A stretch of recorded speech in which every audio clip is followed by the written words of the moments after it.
take to wife Rachel, the younger daughter of his uncle. Laban was of another mind. He purposed to marry of his older daughter first, for he knew that Jacob would consent to serve him a second period of 7 years for love of Rachel.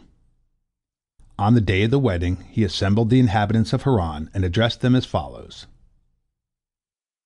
Ye know well that we used to suffer from lack of water, and as soon as this pious man Jacob came to dwell among us, we had water in abundance. What hast thou in mind to do? They asked Laban. He replied, If ye have naught to say against it, I will deceive him and give him Leah to wife. He loves Rachel with an exceeding great love, and for her sake he will tarry with us yet 7 other years. Do as it pleaseth thee, his friend said. Well then, said Laban, let each one of you give me a pledge that you will not betray my purpose. With the pledges they left with him. Laban bought wine, oil, and meat for the wedding feast, and he set a meal before them, which they had themselves paid for. Because he deceived his fellow citizens thus, Laban is called Arami, the deceiver.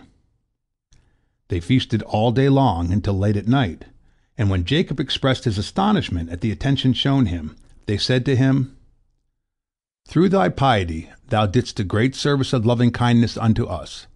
Our supply of water was increased unto abundance, and we desire to show our gratitude therefore. And, indeed, they tried to give him a hint of Laban's purpose. In the marriage odes which they sang, they used the refrain Haliah, in the hope that he will understand it as Haliah. This is Leah.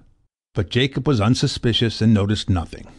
When the bride was led into the nuptial chamber, the guests extinguished all candles, much to Jacob's amazement. But their explanation satisfied him. Thinkest thou, they said, we have as little sense of decency as thy countrymen?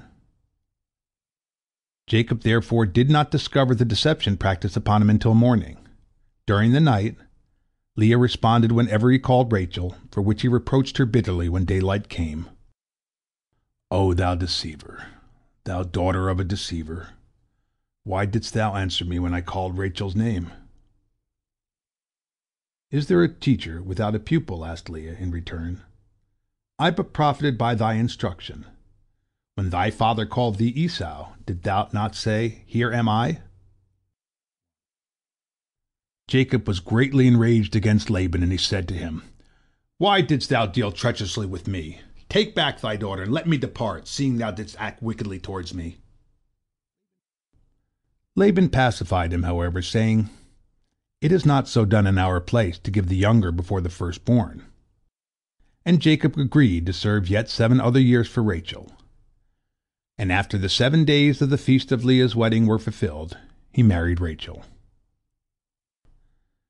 With Leah and Rachel, Jacob received the handmaids Zilpah and Bilhah, 2 other daughters of Laban, whom his concubines had borne unto him. End of chapter 6, part 6.